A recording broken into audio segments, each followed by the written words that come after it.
The economist বলছে বাংলাদেশের অন্তর্বর্তী সরকার এক মস্ত বড় ভুল করেছে। সে ভুলটি করেছে তারা গত মে মাসে। ব্রিটিশ এই প্রভাবশালী গণমাধ্যমটি 26শে জুন বাংলাদেশকে নিয়ে দুটি প্রতিবেদন প্রকাশ করেছে। বিস্ফোরক বাংলাদেশের সাবেক প্রধানমন্ত্রী শেখ হাসিনা কারাগারে আওয়ামী লীগ নেতা কর্মীদের একেবারে প্রাণে শেষ করার একেবারে প্রস্তুতি শুরু করেছে ইউনূসের সরকার। এমনটাই অডিও বার্তাতে একেবারে বিস্ফোরক সাবেক প্রধানমন্ত্রী। কারাগারে আমাদের আওয়ামী লীগ নেতা কর্মী হত্যা শুরু করেছে, নাহলে এ পর্যন্ত 25 থেকে 30 জনকে তারা হত্যা করেছে কারাগারে। তো সেটা আবার কায়দা আছে কি নিয়ে যায় রিমান্ডে নামে, এমন মারে যখন দেখে যে প্রায় মৃত্যু প্রায় বা মরে গেছে তখন কারাগারে পাঠায়, বলে কারাগারে হার্ট ফেল করে মারা গেছে। এবং খালেদ মজিদ ভাইকে বলবো you should be ashamed of yourself brother, because আপনি যেভাবে হাসনাত আব্দুল্লাহকে চার্জ করতেছেন, সে কেন ওটা তুললো? তার অধিকার আছে, এটা তার রাস্তা, তার ট্যাক্সের পয়সা এই রাস্তা হয়, সো তার অধিকার আছে। আপনি এটা বলার কে যে মানে আপনাকে কে অধিকার দিয়েছে? এটা তার এরিয়া, এর জন্যই তার অধিকার এটা। সুতরাং এটা আপনি যে বলছেন এটা আপনি ভ্রান্ত সাংবাদিকতা। আমি যদি বলি, আমি জানি না, যদি বলা হয় যে আমরা সামনে বাংলাদেশের মানুষ বা বাংলাদেশ সারা বিশ্ব আবারও কি একটা একতরফা নির্বাচনের দিকে যাচ্ছে কিনা। একতরফা এই অর্থে বলছি, আওয়ামী লীগ যেই বাজে নির্বাচনগুলো করেছে এবং ইতিহাসে যে কলঙ্কজনক নির্বাচনগুলো করেছে, বিশেষ করে 14 এবং 14-র চেয়েও ভয়াবহ অবস্থা হচ্ছে 18-তে। ইন্টারন্যাশনাল যেই রাজনীতি সেটার শিকার হতে হয়, কিন্তু বর্তমানে যারা আছে তারা হচ্ছে একটা অরাজনৈতিক সরকার, সো তাদের কিন্তু সিদ্ধান্ত নেওয়ার অনেক ক্ষমতা আছে। বাংলাদেশ এবং ভারতের মধ্যে গঙ্গা নদীর পানি বন্টন চুক্তির মেয়াদ শেষ হতে যাচ্ছে 2026 সালে। এর আগে চুক্তিটির শর্তাবলী পর্যালোচনা এবং ভারতের স্বার্থ অনুযায়ী নতুন কাঠামোতে চুক্তি নবায়নের পরিকল্পনা করছে নয়াদিল্লি। আসসালামু আলাইকুম রহমতুল্লাহ, সবাই কেমন আছেন? আশা করি সবাই অনেক অনেক ভালো এবং সুস্থ আছেন। সবাইকে স্বাগতম জানাচ্ছি আমাদের আরেক নতুন ভিডিওতে। প্রতিদিনের মতো আমি আপনাদের কাছে রিয়াদ ফারুকি আবারও চলে আসলাম নতুন একটা ভিডিও নিয়ে। দর্শক, আজকের ভিডিও টাইটেল এবং থাম্বনেল দেখে ইতিমধ্যেই বুঝতে পেরেছেন আজকে কি বিষয় নিয়ে কথা বলবো। দেশে যে বর্তমানে রাজনৈতিক চলমান অস্থিরতা চলতেছে, আওয়ামী লীগ, বিএনপি, এনসিপি সহ দেশের বিভিন্ন রাজনৈতিক দলের মধ্যে যে একটা অস্থিরতা চলতেছে নির্বাচনকে কেন্দ্র করে, এবং আওয়ামী লীগ নিয়ে বিভিন্ন সময় আলোচনা সমালোচনা যেন লেগে থাকে।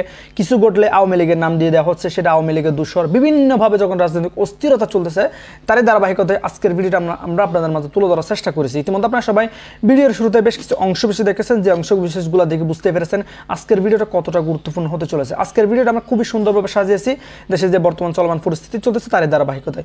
আজকের ভিডিওটা অনেক অনেক গুরুত্বপূর্ণ, তাই সবাইকে আমি অনুরোধ করবো এক মুহূর্তে না টেনে সবাই ভিডিওটি ধৈর্য সহকারে দেখে আপনার মূল্যবান মতামত কমেন্টে জানাবেন। দর্শক, আর বেশি কথা না বাড়িয়ে আমরা ভিডিওর বাকি অংশগুলো একটু ধারাবাহিকভাবে একটু দেখে আসবো। তার আগে আমি ছোট্ট একটি অনুরোধ জানিয়ে রাখতে চাই, যারা ফারুকি অনলাইন ইউটিউব চ্যানেলটিতে এখনো নতুন আছেন, প্লিজ দয়া করে আমাদের চ্যানেল সাবস্ক্রাইব করে সাথে থাকবেন। যারা ইতিমধ্যে সাবস্ক্রাইব করছেন তাদেরকে অসংখ্য ধন্যবাদ। দর্শক, আর বেশি কথা না বাড়িয়ে ধারাবাহিকভাবে ভিডিওর বাকি অংশগুলো আমরা একটু দেখে আসবো। ইকোনমিস্ট বলছে বাংলাদেশের অন্তর্বর্তী সরকার এক মস্ত বড় ভুল করেছে। সে ভুলটি করেছে তারা গত মে মাসে। ব্রিটিশ এই প্রভাবশালী গণমাধ্যমটি 26শে জুন বাংলাদেশকে নিয়ে দুটি প্রতিবেদন প্রকাশ করেছে। দুটি প্রতিবেদনের বিষয়বস্তু মোটামুটি একই রকম।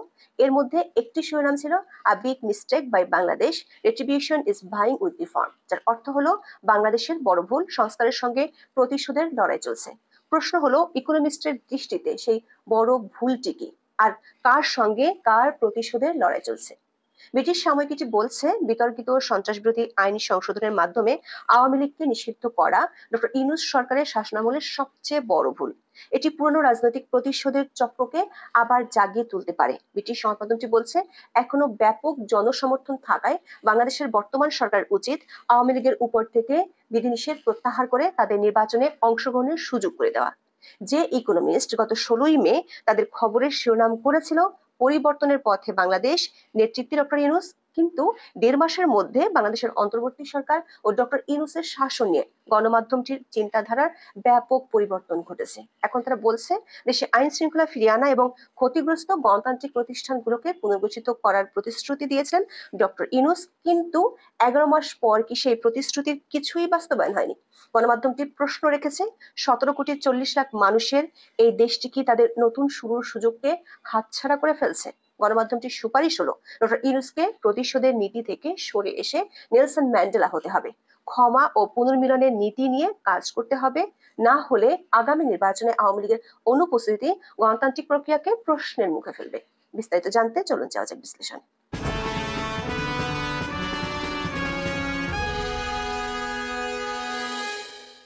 প্রায় এক বছর আগে 2024 সালের আগস্ট মাসে গণ আন্দোলনে ক্ষমতা হারান সাবেক প্রধানমন্ত্রী শেখ হাসিনা। চলে যান ভারতে, দায়িত্ব নেন নোবেল বিজয়ী অধ্যাপক মোহাম্মদ ইউনূস। এই আন্দোলন বিশ্বব্যাপী এতটা সাড়া ফেলেছিল যে যুক্তরাজ্য ভিত্তিক সংবাদ মাধ্যম দ্য ইকোনমিস্টের দৃষ্টিতে 2024 সালে কান্ট্রি অব দ্য ইয়ার বা বর্ষসেরা দেশ হয় বাংলাদেশ। 19 ডিসেম্বর প্রকাশিত প্রতিবেদনে এই তথ্য জানানো হয়েছিল। তখন ইকোনমিস্ট বলছে 2024 সালে বাংলাদেশে ঘটে যাওয়া রাজনৈতিক পট পরিবর্তনকে যোগ্যতার মাপকাঠি হিসেবে নেওয়া হয়েছে। বছরটিতে বিজয়ী দেশ হচ্ছে বাংলাদেশ।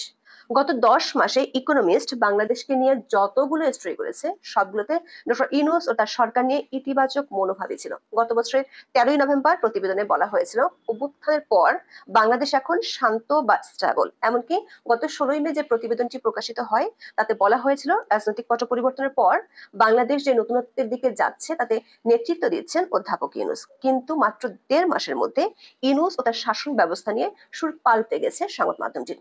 26শে জুন ব্রিটিশ গণমাধ্যমটি বাংলাদেশকে নিয়ে দুটি প্রতিবেদন প্রকাশ করেছে। দ্য ইকোনমিস্টের এডিটোরিয়াল পলিসি অনুযায়ী এটি খুবই রেয়ার ঘটনা, কারণ খুব বেশি বড় ধরনের ঘটনা না থাকলে এই সংবাদ মাধ্যমটি একই দিনে একই দেশ নিয়ে দুটি প্রতিবেদন প্রকাশ করে না।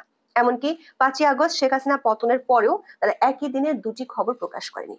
26শে জুন প্রথম প্রকাশ করা প্রতিবেদনটির শিরোনাম ছিল a big mistake by Bangladesh. এই প্রতিবেদনটিতে বলা হয়েছে, অন্তর্বর্তী সরকারের 11 মাস পার হলেও পরিস্থিতি এখনো উত্তপ্ত, রাজনৈতিক বিক্ষোভ চলছে, অনেক রাজনীতিবিদ প্রতিপক্ষের সঙ্গে সংঘাতে জড়িয়ে পড়ছে, তারা সমঝোতার পথে হাঁটতে অনিচ্ছুক। অন্যদিকে শেখ হাসিনার দল আওয়ামী লীগ বর্তমানে নিষিদ্ধ। মার্কিন সহায়তা হ্রাস ও শুল্ক আরোপ বাংলাদেশের উন্নয়নকে হুমকির মুখে ফেলেছে, আর দেশের সবচেয়ে বড় প্রতিবেশী ভারতের সঙ্গে সম্পর্ক সংকটে। এখন প্রশ্ন উঠেছে, 17,40,00,000 মানুষের এই দেশ কি নতুন সুযোগটিও নষ্ট করে ফেলবে? তবে মোহাম্মদ ইউনূস বলেছেন তার পরিকল্পনা সঠিক পথে আছে। সম্প্রতি দ্য ইকোনমিস্টকে দেয়া এক সাক্ষাৎকারে 84 বছর বয়সী ডক্টর ইউনূস বলেছেন, বাংলাদেশিরা যে গভীর সংস্কারের প্রত্যাশা করছে তা বাস্তবায়নের সময় লাগবে। ইকোনমিস্টের এই প্রতিবেদনটিতে বলা হয়েছে, অর্থনীতির ক্ষেত্রে ডক্টর ইউনূসের সরকার কিছু ভালো খবর পাচ্ছে। আইএমএফ, এডিবির মতো প্রতিষ্ঠান থেকে ঋণ পাচ্ছে, প্রবাসী আয় ইতিবাচক প্রবাহ রয়েছে, বৈদেশিক মুদ্রার রিজার্ভ বেড়েছে, মূল্যস্ফীতির হার আশাব্যঞ্জক না হলেও কমছে। কিন্তু রাজনৈতিক স্থিতিশীলতার কূটনীতি, এই দুই ক্ষেত্রে ডক্টর ইউনূস কার্যত ব্যর্থ হচ্ছে।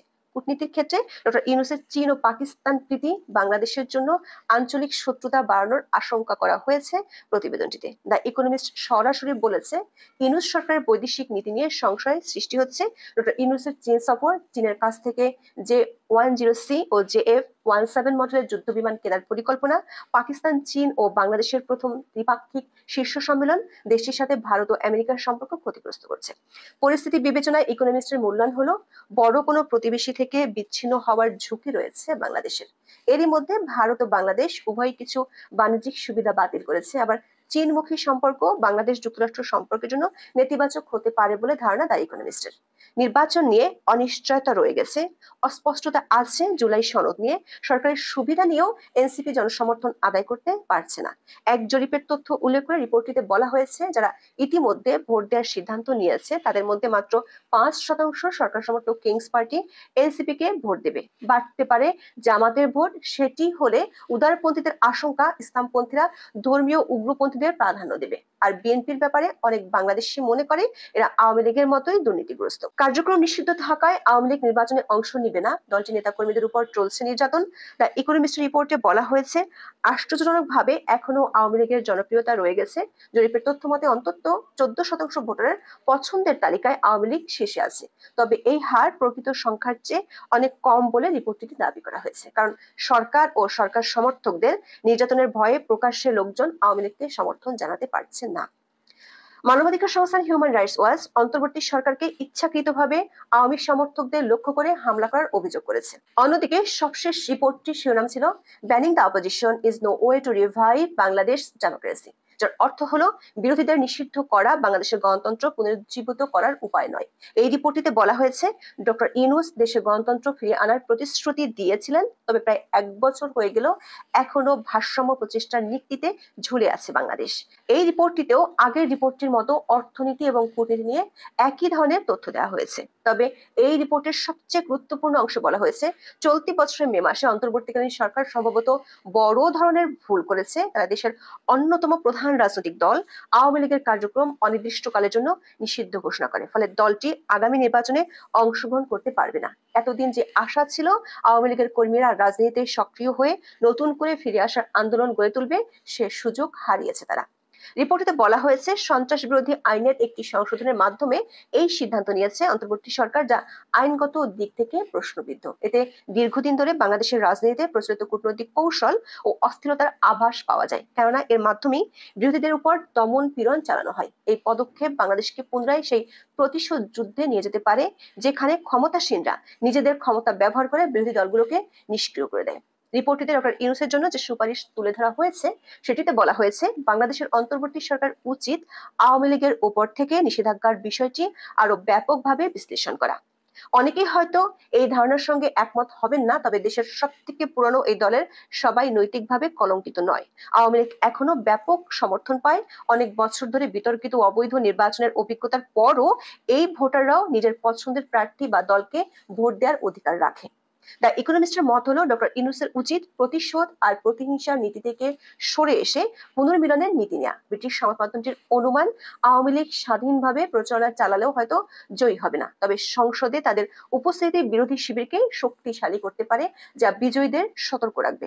বড় ধরনের যে ভুল অন্তর্বর্তী সরকার করেছে তার শোধরানোর জন্য ইকোনমিস্ট বলছে, নতুন বাংলাদেশ গড়ার জন্য প্রতিশোধ নয়, প্রয়োজন পুনর্মিলন। লন্ডন স্কুল অব ইকোনমিক্সের আইনবিদ আক্তার খানের মন্তব্য তুলে ধরে বলা হয়েছে, স্থায়ী পরিবর্তন আনতে হলে প্রতিশোধ নয়, পুরো জাতিকে এক করতে হবে, এই মূলনীতি দরকার।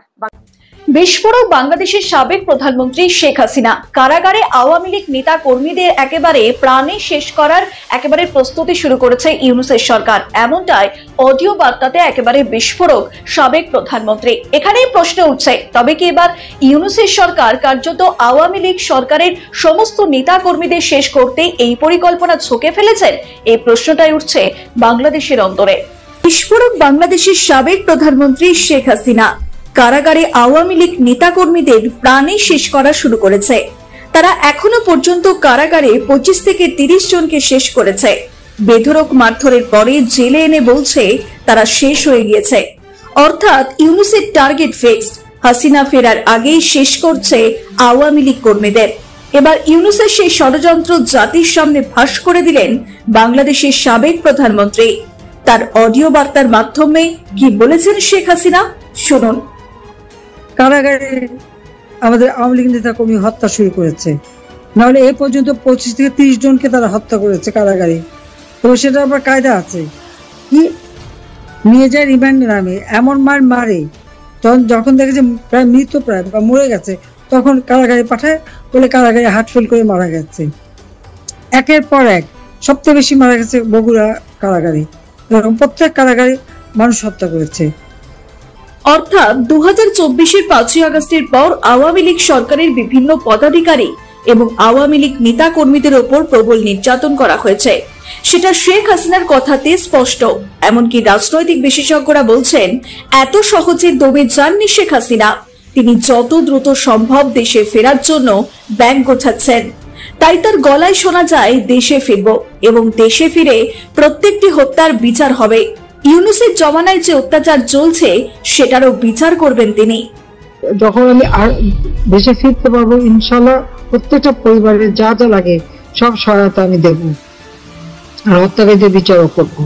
এর পাশাপাশি মোহাম্মদ ইউনূসের সরকারকে যে সাবেক প্রধানমন্ত্রী মানেন না সেটাও পরিষ্কার হলো। এর আগেও শেখ হাসিনা বিভিন্ন অডিও বার্তার মাধ্যমে বিভিন্ন বক্তব্য রেখেছেন। তিনি দেশে ফেরার কথা যেমন বলেছেন, ঠিক তেমনই তার দলের নিষিদ্ধকরণ নিয়েও মুখ খুলেছেন তিনি জানান, এই সরকারই তো বৈধ নয়, তবে তারা আওয়ামী লীগকে নিষিদ্ধ ঘোষণা করার কে? প্রশ্ন তোলেন সাবেক প্রধানমন্ত্রী। শুনুন সেই অডিও বার্তা। জনগণের ভোটে নির্বাচিত, আর ইউনূস হচ্ছে জঙ্গিদের দ্বারা ক্ষমতা দখল। আজকে জঙ্গিদের সহায়তায় যারা ক্ষমতা দখল করে, সেই ইউনূস সে আওয়ামী লীগকে নিষিদ্ধ করায়, সে সিদ্ধ হলো কিভাবে? প্রশ্নটা আমার। রাজনৈতিক বিশেষজ্ঞরা বলছেন, আওয়ামী লীগের কার্যক্রম নিষিদ্ধ ঘোষণা করার মাঝেও তারা তাদের কার্যকলাপ চালিয়ে গেছে। সোশ্যাল মিডিয়া বা ভার্চুয়ালি মিটিং এর পাশাপাশি আওয়ামী লীগের প্রতিষ্ঠা দিবসে বাংলাদেশের অন্তরেও কার্যক্রম চালিয়েছে দলটি। এমনকি বিদেশে থাকা বা দেশ থেকে পালিয়ে যাওয়া বহু আওয়ামী লীগ নেতা তারাও বিভিন্ন মাধ্যমে সামনে আসছে, অর্থাৎ আওয়ামী লীগ সংগঠিত হচ্ছে।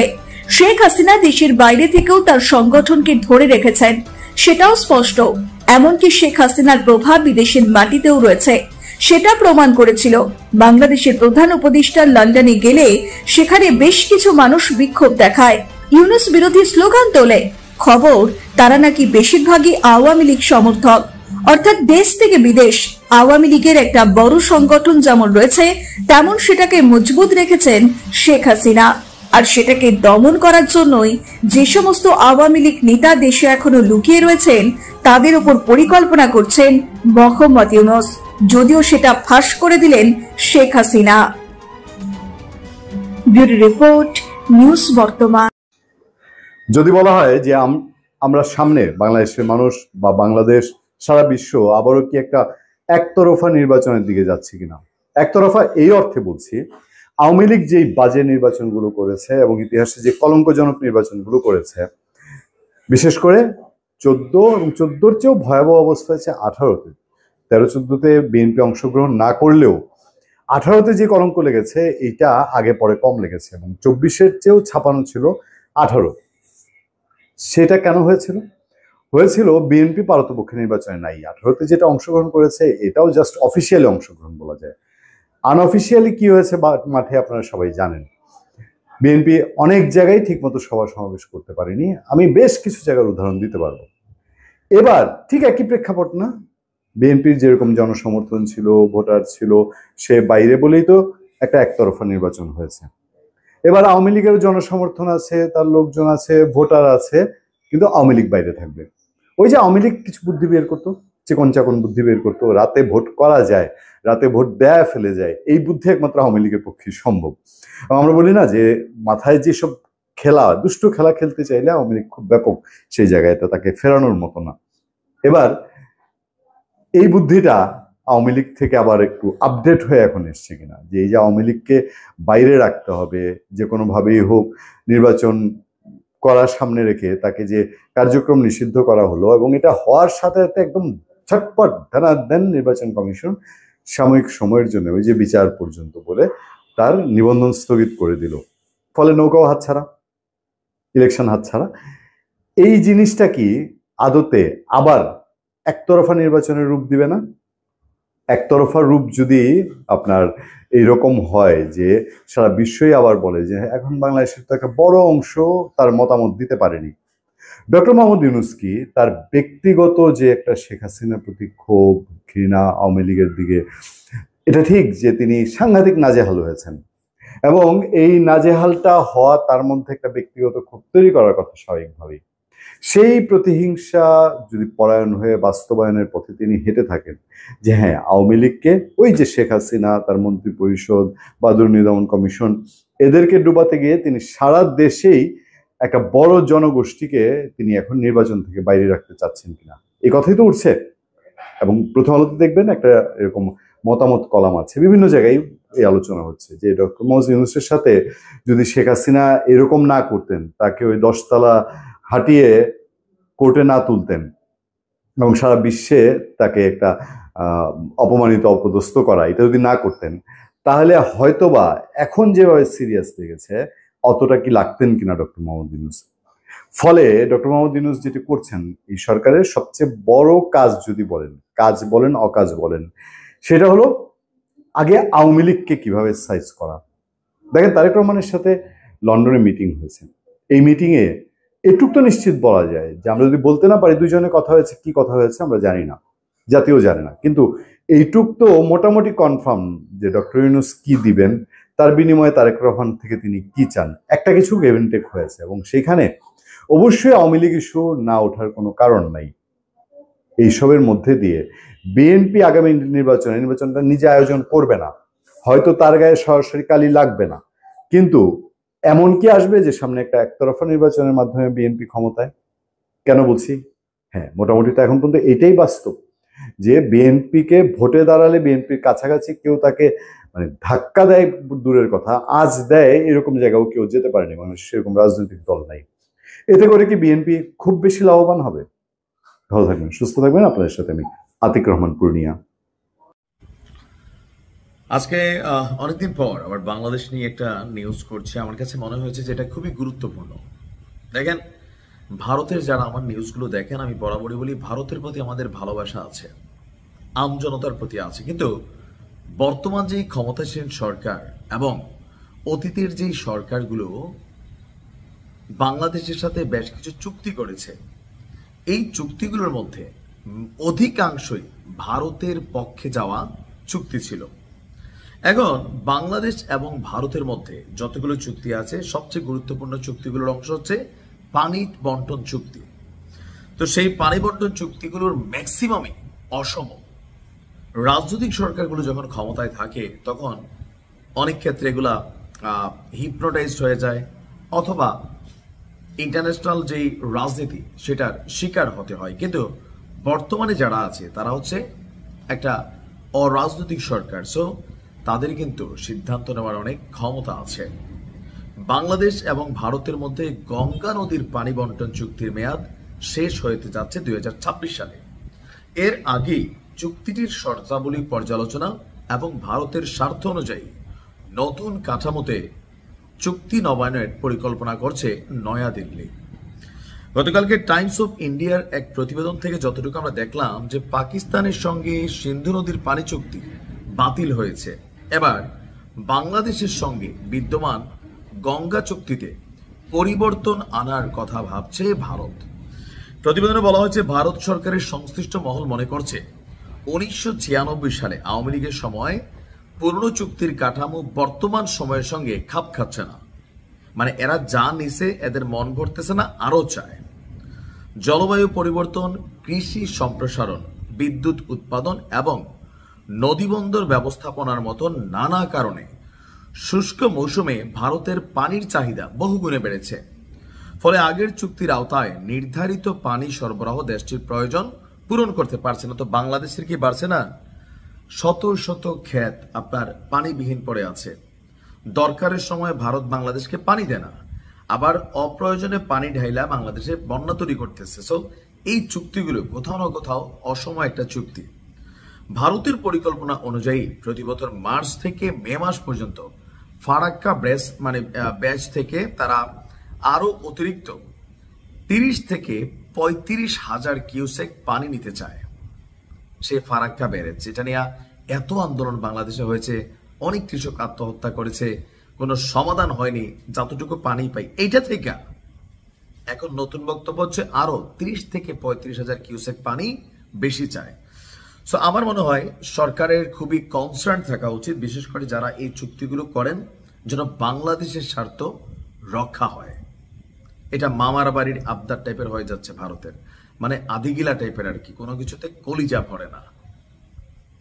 ভালো থাকুন, আসসালামু আলাইকুম। এবং খালেদ মহিউদ্দিন ভাইকে বলবো, you should be ashamed of yourself brother, because আপনি যেভাবে হাসনাত আব্দুল্লাহকে চার্জ করতেছেন, সে কেন ওটা তুললো? তার অধিকার আছে, এটা তার রাস্তা, তার ট্যাক্সের পয়সা এই রাস্তা হয়, সো তার অধিকার আছে। আপনি এটা বলার কি যে মানে আপনাকে কে অধিকার দিয়েছে? এটা তার এরিয়া, এর জন্যই তার অধিকার এটা। সুতরাং এটা আপনি যে বলছেন, এটা আপনি ভ্রান্ত সাংবাদিকতা। আমি যদি বলি, আমি জানি না উনি যেভাবে এটা চার্জ করতেছেন তার মতো ব্যক্তি আই হ্যাভ, মানে it's like I am surprised উনি এটা বলতে পারেন কিনা। বাই দ্য ওয়ে, এতটুকু বলতেছি, যদি এখন এই মুহূর্তে নিজেদেরকে প্রতিবাদ করা, এঙ্গেজ যদি না করেন পাবলিক, প্রত্যেকটা জায়গায় যখন রাস্তার কাজ হয়, ব্রিজের কাজ হয়, কালভার্টের কাজ হয়, কোনো ব্যক্তির অপেক্ষা করবে না। নতুন প্রজন্ম যারা আছেন ঐক্যবদ্ধভাবে গিয়ে জানবেন প্রজেক্টের কি কি মানে ম্যাটেরিয়ালিস্টিক মানে মেজারমেন্টসটা কি কি পরিমাণ দেওয়া দরকার, কি পরিমাণ দেওয়া দরকার নয়, এগুলো নিজেরা তদারকি করবেন, কারণ আপনার প্রতিষ্ঠান আপনার তদারকি করবে না। চরম সীমাহীন দুর্নীতিগ্রস্ত আপনার এই এলজিডি থেকে শুরু করে প্রত্যেকটা জায়গাতে। আমি বললাম না, আমি 2টা প্রজেক্ট আটকে রাখছি এখন, 2টায় পর্যন্ত। এই যে বললাম না, এই রাস্তা আমি বলছি যে আপনি দিতে পারবেন, আপনি যদি পয়সা দেন, আপনি যদি বিল পে করেন, you lose a job for sure. এটা আমি ব্যবস্থা করে দিতে পারবো। এই জন্য নিজেদের এঙ্গেজমেন্ট করুন, কোনো প্রতিষ্ঠানের উপর ভরসা করুন। এবং হাসনাত আব্দুল্লাহ যে কাজ করেছে, রাইট কাজ করেছে, এবং প্রত্যেক দলের, ছাত্র দল বলেন, ছাত্র শিবির বলেন, আমি আপনাদেরকে অনুরোধ করবো, এনসিপি বলেন, তারপরে আপনার নাগরিক বলেন, গণ অধিকার, নিজেদেরকে এঙ্গেজ করবেন। হাসনাত আব্দুল্লাহকে খালেদ মহিউদ্দিন ভাই রীতিমতো নাজেহাল করতেছেন। কেন? সে একটা রাস্তার, আমরা যেটাকে বলি পেভমেন্ট বা বাংলাদেশে পিচ বলা হয়, সেটা কেন টেনে তুললো? মানে উনি তাকে রীতিমতো মানে নাজেহাল করতেছেন। এটা দেখে আমি যার প্রাণে আশ্চর্য, অর্থাৎ মানুষের প্রতি ব্যক্তিগত ক্ষোভ থাকলে সেটা কি হতে পারে, সেটা হচ্ছে তার একটা উৎকৃষ্ট উদাহরণ। আমি হাসনাত আব্দুল্লাহর এই পদক্ষেপকে শুধু সমর্থনই করি না, এটা আমরা বারবার বলছি এই কাজটাই করা দরকার এখন, কিন্তু রাষ্ট্রযন্ত্র বা রাষ্ট্রীয় প্রতিষ্ঠান এইটা সেফগার্ড প্রোভাইড করতে পারতেছে না। আমার মনে হয় যে এখন পাবলিক ছাড়া, আমি যা দেখতেছি বর্তমানে বাংলাদেশে, পাবলিকের ঐক্যবদ্ধ প্রতিবাদ ছাড়া দুর্নীতি ও ব্যবস্থাপনাকে কোনোভাবে রোধ করা যাবে না। এটা মোটামুটি আমি নিশ্চিত হতে হয়ে গেছি অলরেডি। সব জায়গায় কেওস এবং বিশৃঙ্খলা চলছে। তবে রাষ্ট্রের সর্বোচ্চ পর্যায়ের ভালো ভালো খবর আসছে। For example, reserve rich two $30 billion, এটা একটা গুড খবর। এবং ম্যাক্রো আপনার এই ইকোনমিতে ভালো ভালো খবর আসতেছে, যেটু ব্যবস্থাপনা চলছে। গতকালকে বাংলাদেশ ব্যাংকে গেছিলাম, তারপরে আরো একটা ব্যাংকে গেছিলাম। বাংলাদেশ ব্যাংক একমাত্র একটা প্রতিষ্ঠান দেখলাম, Bangladesh bank, very clean, the cleanliness is outstanding, trust me. Bangladesh ব্যাংকের এবং অনেকগুলো বিষয় আসলে দেখেছি আমরা। এবং খালিদ মহিউদ্দিন ভাই, আপনাকে বলি, you are out of your mind, to be honest. মানে আপনি হাসনাত আব্দুল্লাহর এই কাজটাকে আমি সমর্থন করি না, রীতিমতো আমি স্পন্সর করতে চাই। আওয়ামী লীগের সবচেয়ে বড় যে বিপদ আমাদের সামনে, সেটা হলো যে বিভিন্ন ইনফ্রাস্ট্রাকচার যেগুলো আওয়ামী লীগ বিল্ড করেছে বা ধরুন তৈরি করেছে, বিভিন্ন অর্থায়ন, নিজস্ব অর্থায়নে, বা বিশেষ করে যদি এডিবি বা কিছু কিছু ক্ষেত্রে আছে, ধরুন এডিপি, অর্থাৎ এশিয়ান ডেভেলপমেন্ট ব্যাংক বা ওয়ার্ল্ড ব্যাংক, IMF বা American government, Canadian government, Swiss government, এই ধরনের সরকারের অর্থায়ন যেগুলো হয়েছে সেগুলো ঠিক আছে, কিন্তু বাংলাদেশি বেশ করে মানে কিছু কিছু প্রজেক্ট আছে সেগুলো মারাত্মক দুর্নীতি হয়েছে, এবং এগুলো সব গলার কাটা হিসাবে দাঁড়াচ্ছে। আরো কিছুদিনের ভিতরে আপনারা লিখে নিতে পারেন ভয়ঙ্কর খারাপ রেজাল্ট বাংলাদেশের জন্য। প্রত্যেকটা প্রতিষ্ঠান সীমাহীন দুর্নীতি, 100 বছরের প্রজেক্ট, এটা 3-4 বছরের ভিতরেই ক্র্যাক হয়ে যাচ্ছে। So it's very bad. এবং খালিদ মহিউদ্দিন ভাই হাসনাত আব্দুল্লাহকে যেভাবে চার্জ করেছেন, মনে হচ্ছে তার ব্যক্তিগত যে আক্রোশ সেটা উনি প্রকাশ করেছেন, যেখানে সে রাইট কাজ করেছে। আমি বাংলাদেশের মানুষ এখন যা দেখতেছেন, প্রত্যেককে আমি অনুরোধ করবো, যেখানেই দেখবেন এই ধরনের প্রজেক্ট, জনগণের সিটিজেন্স আপনার ইনভেস্টিগেটর, ওর যদি বলি আমি জার্নালিস্ট হয়ে যান আপনারা, হয়ে এগুলাকে তদারকি করবেন। কারণ যে প্রতিষ্ঠানের উপর আপনারা বিশ্বাস করেন যে প্রতিষ্ঠান এই কাজগুলো করবে, সেই প্রতিষ্ঠান ইটসেলফ এই দুর্নীতি বা লুটপাটে জড়িত। তো এখান থেকে আপনি কিছু আশা করতে পারবেন না যতক্ষণ পর্যন্ত একটা নাটকীয় কোনো পরিবর্তন হয় না, বা এই সরকার আমলে হচ্ছে না একদম বলা যাবে না। অনেক কাজগুলো তারা দিয়েছে, বা একটা সুফল পাবেন না, এখনো 6 মাস লাগবে, অন্য গভর্নমেন্ট সেটা সুফল পেতে পারে। ফর এক্সাম্পল, মানে এই টেন্ডার ডিজিটালাইজেশন সরকার করেছে, প্রকিউরমেন্ট অ্যাক্ট, সেটা আমার উপদেষ্টা আপনার কি ওয়াহিদুদ্দিন মাহমুদ সাহেব সেদিন বলছিলেন, যেহেতু বসেছিলাম, উনি আমাদেরকে বলছিলেন যেটা আমরা গভর্নমেন্টের কাছে আমরা প্রকাশই করি নাই, কিন্তু আমরা আপনার এটা আমরা কিন্তু করে ফেলছি। আর অনেকগুলো বিষয় আছে। তো প্রিয় দর্শক, দেশের চলমান রাজনীতির প্রসঙ্গে এরকম আরো চাঞ্চল্যকর তথ্য জানতে অবশ্যই আমাদের চ্যানেল সাবস্ক্রাইব করে সাথে থাকার জন্য সবাইকে অসংখ্য ধন্যবাদ জানিয়ে এখানে শেষ করবো আজকের ভিডিওটি। ভালো থাকবেন, সুস্থ থাকবেন। যারা শেষ পর্যন্ত ধৈর্য সহকারে ভিডিও দেখেছেন তাদেরকে অসংখ্য ধন্যবাদ। আবারও জানিয়ে রাখতেছে, যারা আমাদের চ্যানেলটিতে এখন নতুন চ্যানেল সাবস্ক্রাইব করে সাথে থাকবেন, যারা সাবস্ক্রাইব করেনি তাদের উদ্দেশ্যে একটি কথা বলবো, আমাদের চ্যানেলের সাথে থাকুন, দেখতে ভালো লাগে, ভালোবাসা হয়ে যাবে ইনশাআল্লাহ। ভালো থাকবেন, সুস্থ থাকবেন, আল্লাহ হাফেজ।